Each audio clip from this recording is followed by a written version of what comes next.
Hey there, contractors and estimators. Estimate Assistant has gotten a bit of a refresh. New features, new style. I wanted to share that with you and show you what it can do. We're going to start with a fresh estimate and go through this real quick. Later on, I'll do a series of videos that go deeper into each feature. Let's start with a simple project, a new deck. We'll go to Job Details, enter the project name, zip code, and project type. In the job description, I'm going to paste this in. A new 10 by 11 deck with a wire railing system and black walnut V-groove decking. You can put in as much detail as you want. The more detailed your description, the better. It's going to generate a materials list based on what you give it. So now it's generated a materials list with pricing from average market prices. The V-groove decking is pulling from a catalog I uploaded earlier into my materials. So this is my actual pricing.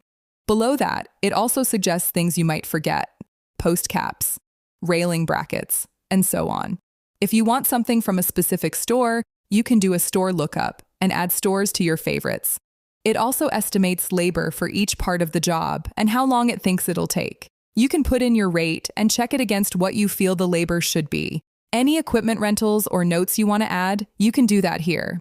Then save your estimate. From here, you can generate your PDF. What it does is polish up your job description into a nice, professional, client-facing summary that goes right on your estimate. Then save it, print it out, whatever you need to do. So that's it. That's the nuts and bolts of it.